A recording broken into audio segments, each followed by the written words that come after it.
اور میرے قریبی رشتہ دار اور ہمارے چاہنے والے تحریک انصاف کے جہاں سرکار کے ملازم ہیں، جہاں کوئی کاروبار کر رہے ہوتے ہیں، وہ سارے میری وجہ سے وکٹیمائز ہوئے، سیاسی انتقام کے شکار ہو گئے۔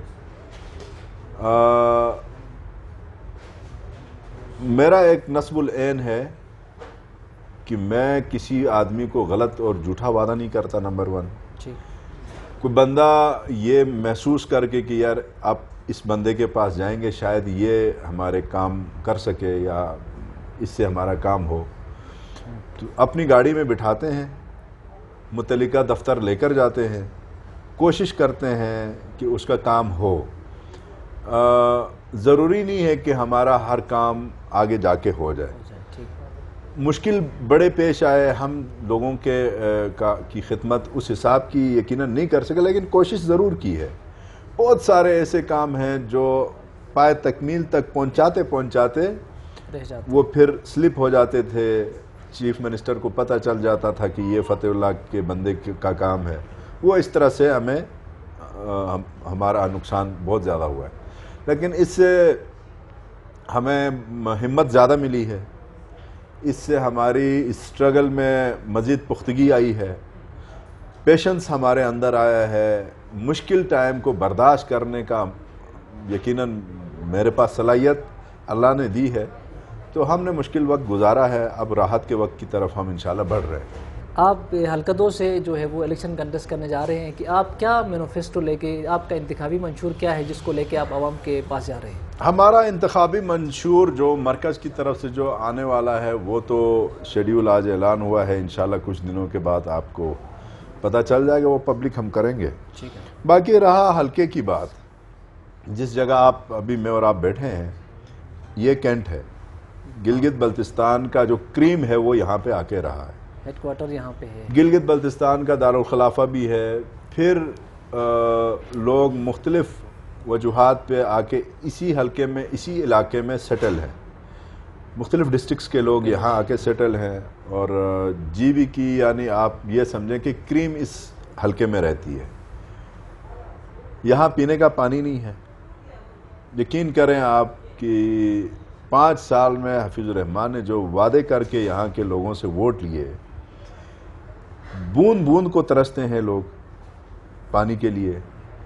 بجلی کا آپ خود اس بات کے گواہ ہیں، شاہد ہیں کہ جیسے ہی نومبر 15 ہو جاتی ہے اس کے بعد لوڈ شیڈنگ کا سلسلہ شروع ہوتا ہے، جا کے مئی 15 تک 2 گھنٹہ 24 گھنٹے میں 2 گھنٹہ بجلی نصیب ہوتی ہے۔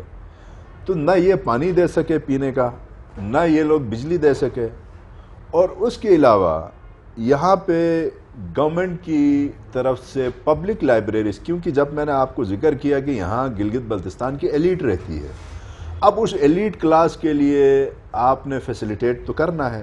فیسیلیٹیٹ آپ کس طرح کرتے ہیں؟ آپ گورنمنٹ کی لائبریریز مردوں کے لیے، خواتین کے لیے الگ الگ لائبریریز بنائیں۔ کون سا اتنا بڑا راکٹ سائنس ہے یا پیسہ لگے گا کہ آپ کیا لکھا پڑھا جو بچہ ہے بجائے وہ موبائل کے ساتھ کھیلے، ایک گورنمنٹ کی لائبریری میں بیٹھے وہاں پہ ٹائم وہ اپنا گزارے۔ پھر ہماری بچیاں ہیں ان کے لیے آپ گورنمنٹ کی لائبریری آپ دے دیں۔ تو یہ وہ چیزیں ہیں جو بنیادی انسان کی ضرورت ہے۔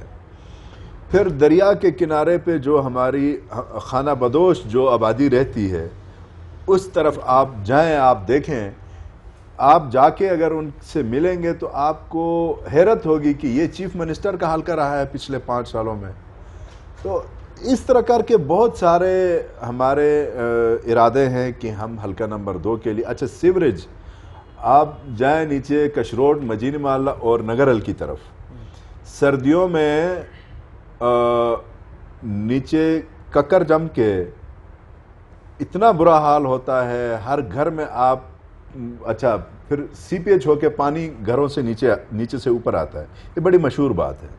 ایون حفیظ الرحمان کے اپنے گھر میں یہ حال ہے، کشروڈ سے اس کا تعلق ہے، اور اس کے لیے سیوریج یہ لوگ نہیں بنا سکے، سیوریج سسٹم نہیں ہے گلگت شہر میں جس کی اشد ضرورت ہے۔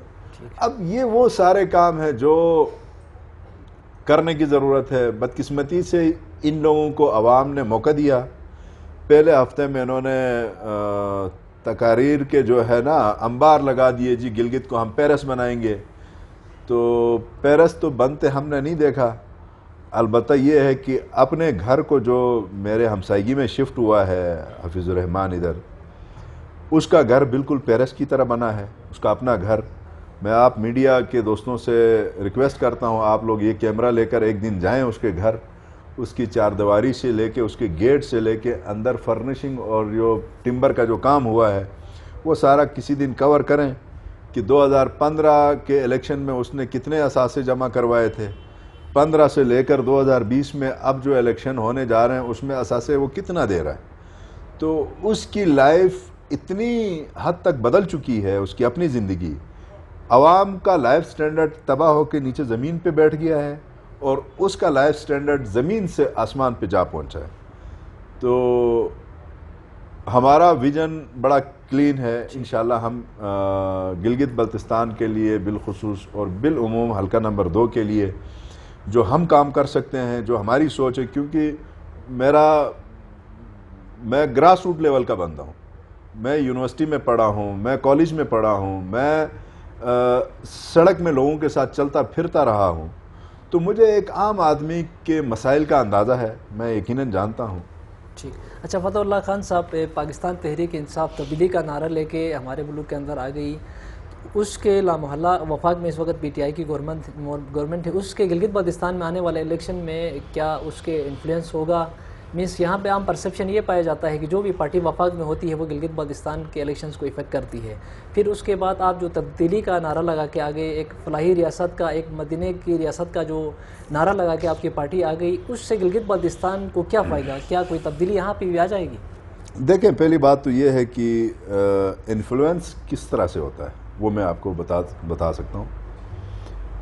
لوگ آج کل ہوشیار ہوئے ہیں, بالکل لوگوں کو پتہ ہے کہ ہم کس کی طرف جائیں, کس کو ووٹ دیں تو اس علاقے کا بھلا ہوگا, اس علاقے کا فائدہ ہوگا. اب پچھلے 3 الیکشنز اٹھا کے دیکھیں, لوگوں کا ٹلٹ مرکزی گورنمنٹ کی طرف ہوتا ہے. لوگ سمجھتے ہیں مرکزی گورنمنٹ کو ہم ووٹ کریں گے, وہی حکومت بناتے ہیں, پھر یقیناً ڈیولپمنٹ کا کام انہی کے ذریعے زیادہ ہو سکتا ہے. لوگ بے روزگار ہیں, لوگ سمجھتے ہیں کہ ہمیں نوکری ملے گی تو فیڈرل گورنمنٹ کی کوئی پارٹی آئے گی, وہ کل کو جا کے وزیر بنیں گے, مشیر بنیں گے, تو پھر ہمارے بھی کوئی بھلائی ہوگی. ادروائز اب نون لیگ کا یہ حال ہے کہ ان کے پاس 5 ٹکٹ ہولڈر سے زیادہ ہیں نہیں پورے صوبے میں. 24 حلقوں میں سے 5 ان کے پاس ٹکٹ لینے کے لیے بندے ہیں, 6واں بندہ ان کے پاس نہیں ہے. اچھا, پیپلز پارٹی کی طرف آپ جائیں تو ان کے پاس جو ٹکٹ لینے والے ہیں وہ پہلے کسی نے گندم چوری کر کے کروڑ پتی بنا ہے, کسی نے اس کی ٹیچروں کی نوکریاں بیچ کے وہ مطلب پیسے بنائے تھے, وہی چہرے دوبارہ آ رہے ہیں. تو میرے کہنے کا مقصد یہ ہے کہ لوگ مرکزی گورنمنٹ کی طرف خود دیکھتے ہیں, یا انفلوئنس کوئی کرتا نہیں ہے, لوگ خود ہوشیار ہیں.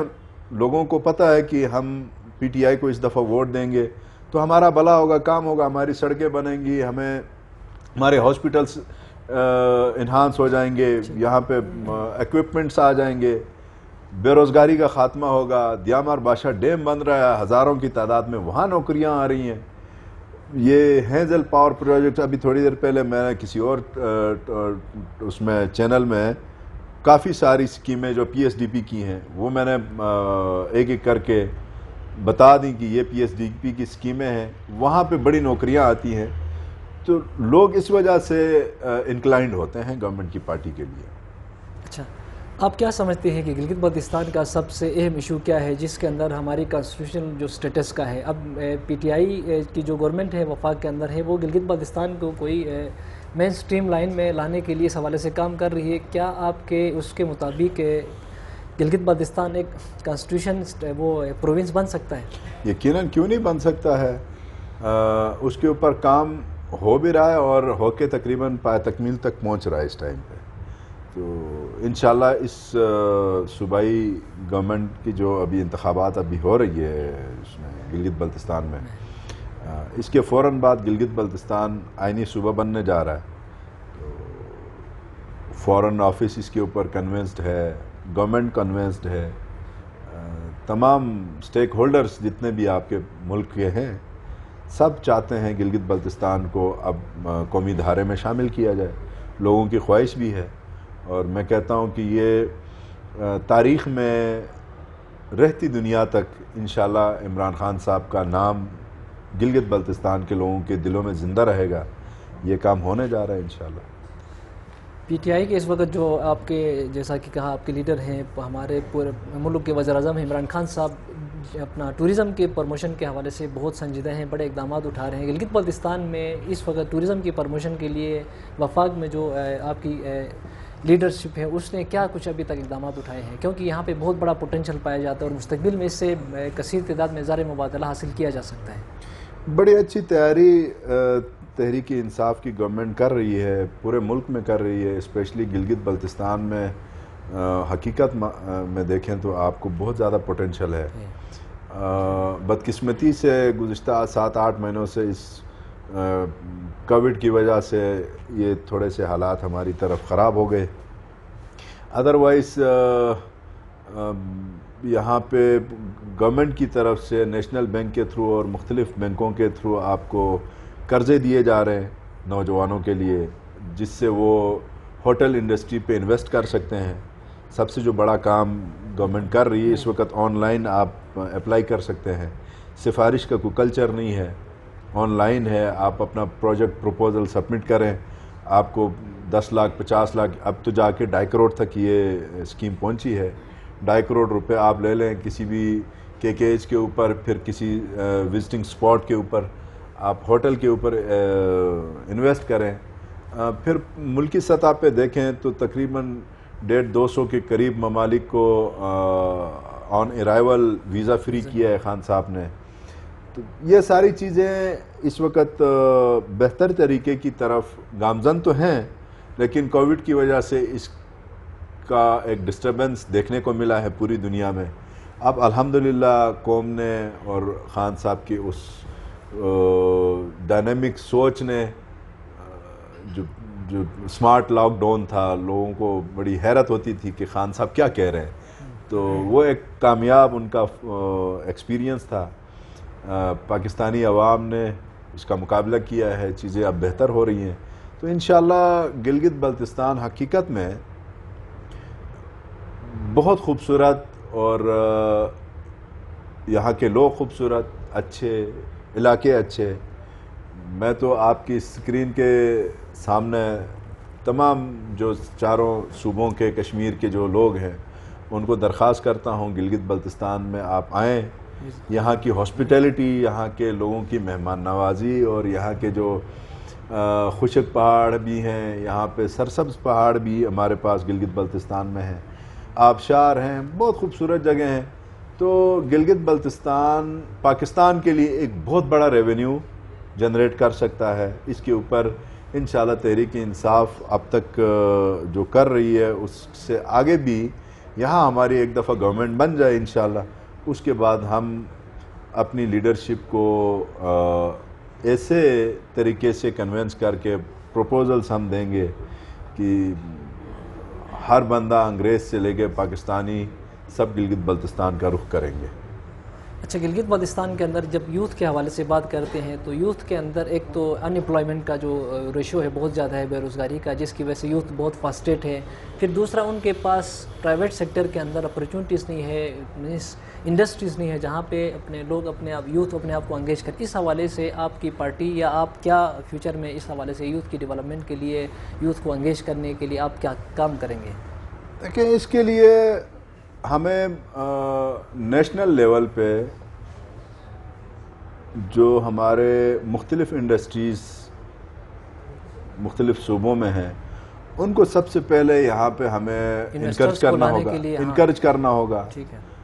اچھے انڈسٹریز کے مالکان کو انکرج کر کے یہاں پہ آپ, چونکہ یہاں بجلی سستی ہے, یہاں پہ پانی کے اوپر ایز سچ کوئی ٹیکس نہیں ہے, انکرجمنٹ کی بات ہے. یہاں پہ آپ دعوت دے کے لے کے آ جائیں. یہ سارے کام پھر آپ گورنمنٹ میں آتے ہیں تب آپ کر سکتے ہیں, ادروائز آپ نہیں کر سکتے. خواہش اب میری ہے لیکن میں نہیں کر سکتا. جب آپ کو گورنمنٹ میں جانے کا موقع ملتا ہے اس کے بعد آپ اپنے فیڈرل گورنمنٹ کے ساتھ مل کے آپ کر سکتے ہیں. ادروائز جو آپ کا سب سے جو ہمسایہ ملک ہے چائنا کا جو سب سے پہلا جو صوبہ ہے اور پاکستان کا جو آخری صوبہ ہے یہ جو گلگت بلتستان ہے, یہ جو آپس میں ان کا کوئی ٹریڈ کوئی لنک ہو جو پہلے ہوتا تھا جو بعد میں رک گیا ہے, یہی لنک آپ کا اگر بحال ہو جاتا ہے, وہ یہاں پہ انویسٹمنٹ کرتے ہیں, گلگت بلتستان والے وہاں انویسٹمنٹ کریں, پھر امپورٹ ایکسپورٹ کو آپ پروموٹ کریں, تو میں نہیں سمجھتا کہ پاکستان کا سب سے امیر ترین خطہ یہ ہو سکتا ہے.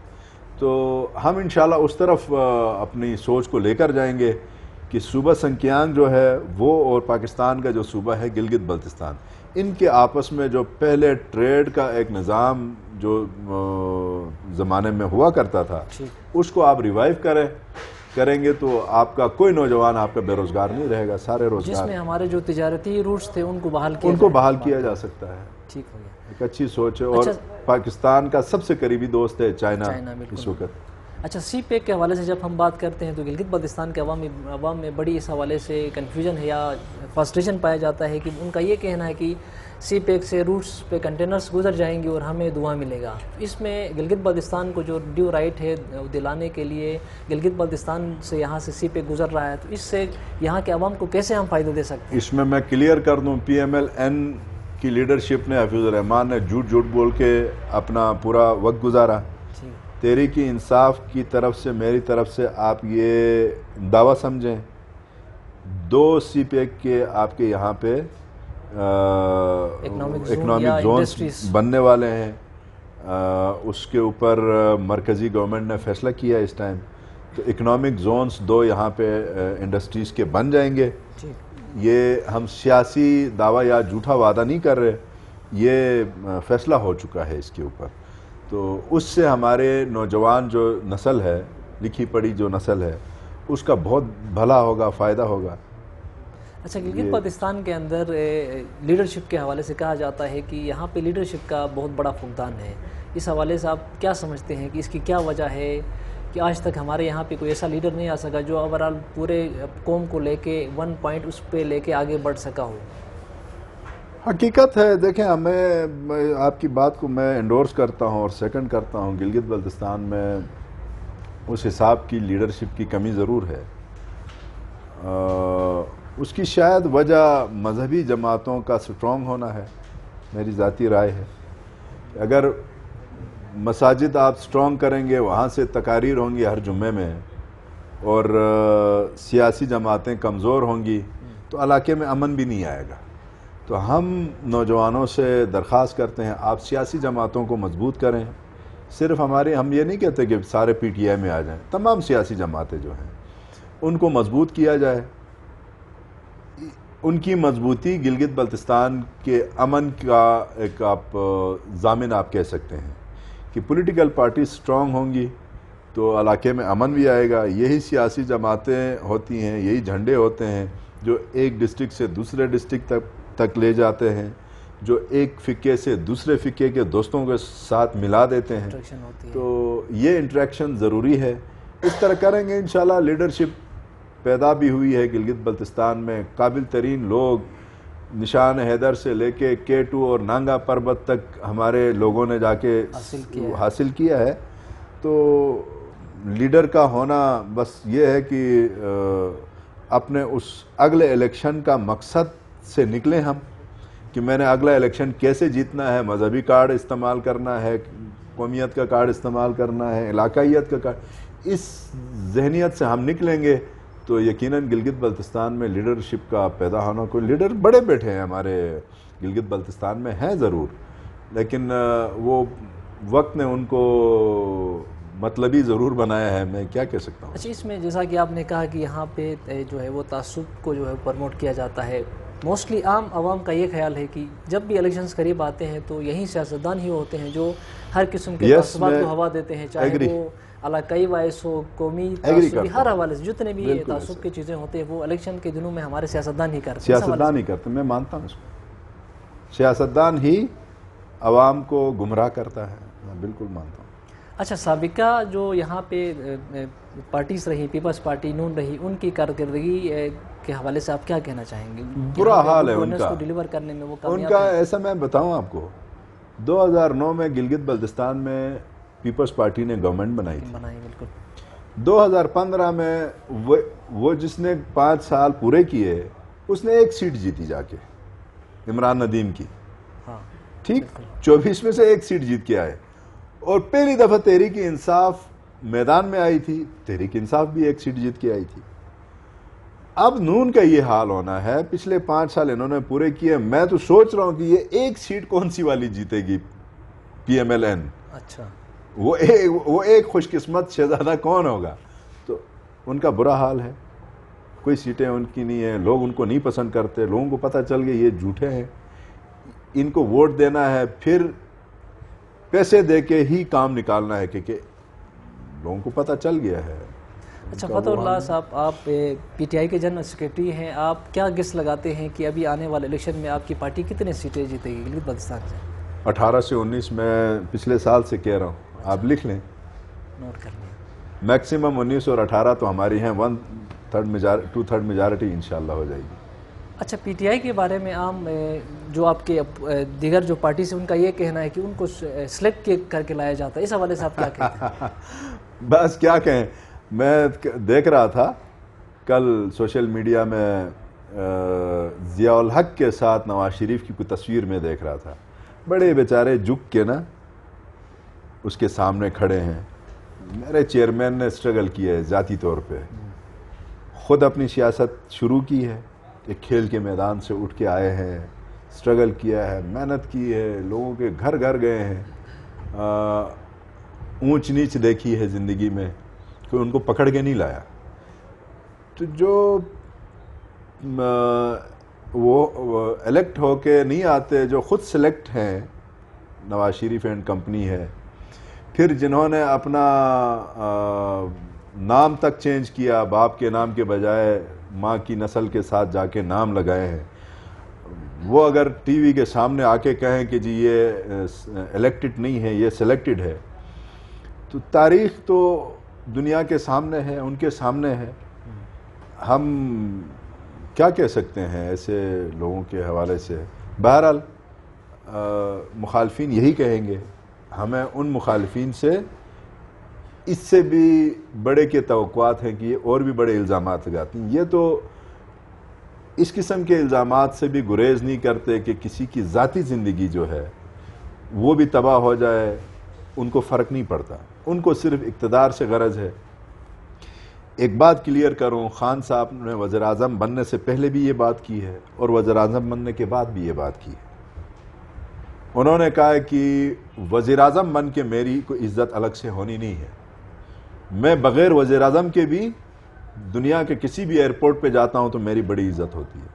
یہاں تو شاہد خاقان عباسی وزیر اعظم کی حیثیت سے امریکہ گیا، اس کی تلاشی لی گئی ہے ایئرپورٹ پہ. تو انسان کی اس عہدے کی عزت نہیں ہوتی، کردار کی عزت ہوتی ہے، اس کی کردار کی ہوتی ہے. ہاں مجھے ایک بات میں کروں، یہ جو کہتے ہیں نا یہ وہ ہیں سلیکٹڈ ہیں، ان کو لایا گیا ہے، تو یہ جس طرف اشارہ کرتے ہیں، ذاتی طور پہ میری ذاتی رائے ہے، مجھے فخر ہے اس ادارے کے اوپر کہ وہ ہندوستان کا ادارہ نہیں ہے، وہ کسی اور ملک کا ادارہ نہیں ہے، وہ اسی پاکستان کا ہے. اول تو نہیں ہے، وہ سب کے لیے برابر ہے، لیکن ان کے اشارے ہمیشہ اس طرف ہوتے ہیں، میٹھا میٹھا ہپ ہپ کڑوا کڑوا تو ان کے ساتھ ہو تو اچھا ہے، کسی اور کے ساتھ ہو تو برا ہے. بہرحال اچھا لاسٹ میں آپ اپنے حلقے کے عوام کو، گلگت بلتستان کے عوام کو، اسپیشلی یوتھ کو آپ کیا میسیج دیں گے؟ کیونکہ یہ الیکشنز جو ایک چینج کا ایک بہترین جو ہے وہ اپرچونٹی ہے، اس دفعہ لوگوں کا بھی خیال ہے کہ یہ جو ہے وہ الیکشنز عام الیکشن سے تھوڑے ڈیفرنٹ ہیں. آپ عوام کو اور یوتھ کو کیا میسیج دیں؟ یوتھ کو تو میرا میسج ہے، میں خود یوتھ ہوں، میں یوتھ کے ساتھ ہی چلا ہوں، اور آج تک تحریک انصاف کی یوتھ نے، نوجوانوں نے مجھے اس مقام پہ اور میرے اس پارٹی کے جھنڈے نے مجھے اس مقام پہ پہنچایا ہے. میں اس جھنڈے کا اور اپنی یوتھ کا شکر گزار بھی ہوں. اپنی یوتھ کی توسط سے میں تمام حلقے کے لوگوں کو، بزرگوں کو، اپنی ماؤں کو، بہنوں کو اور یوتھ کو یہ پیغام دینا چاہتا ہوں کہ 15 نومبر کو ہماری جو ڈیٹ فکس ہوئی ہے، اس دنگل میں تحریک انصاف کے لیے آپ نکلیں، آپ ایک دفعہ اس پارٹی کو موقع دیں۔ دونوں پارٹیوں کو آپ اس سے پہلے آزما چکے ہیں، دونوں کو اقتدار بھی ملا ہے، اور ہم بہت کچھ کرنا چاہتے ہیں اپنے گلگت بلتستان کے لیے، بالخصوص میں اپنے حلقے کے لیے ایک اچھی سوچ میں لے کے آیا ہوں۔ تو میں نے مشکل کے 2 الیکشنز لڑے ہیں، یہ میرا جو تیسرا الیکشن ہے، انشاءاللہ اس کو آپ یوتھ نے اس کو آسان بنانا ہے، اللہ آسان بنائے گا۔ اس کے بعد یوتھ سے میری امیدیں بہت وابستہ ہیں، سب مل کے انشاءاللہ اس حلقے میں ہم کامیابی کی طرف جائیں، یہی میرا پیغام ہے۔ خان صاحب کو آپ نے ووٹ دینا ہے، بلے کا ووٹ پورے گلگت بلتستان میں پڑے گا، اور یہ ووٹ خان کا ہوگا۔ میں یہ بھی کہوں گا خان صاحب کو خود پسند کر کے ووٹ دیں گے لوگ۔ بہت بہت شکریہ فتح اللہ خان صاحب، آپ نے ہمارے اس پروگرام میں شرکت کی اور ہمیں ٹائم دے دیا۔ ناظرین، لاسٹ میں اس پیغام کے ساتھ کہ تبدیلی زندگی میں بہت ضروری ہے۔ کہا جاتا ہے کہ ایک دفعہ آزمائے ہوئے کو دوبارہ آزمانا جو ہے وہ بیوقوفی ہے۔ آپ کے پاس یہ الیکشنز کی شکل میں ایک بہترین موقع ہے کہ آپ اپنے مستقبل کا فیصلہ کریں۔ آپ ووٹ جو ہے وہ سوچ سمجھ کے دے دیں، اس بندے کو آپ ووٹ دے دیں جو آپ کے مسائل آپ کے ڈور سٹیپ پہ حل کر سکے۔ انشاءاللہ کسی اور پروگرام کے ساتھ آپ کے ساتھ ملاقات ہوگی، تب تک کے لیے اپنے میزبان سمر عباس قذافی کو اجازت دیں۔ اللہ حافظ۔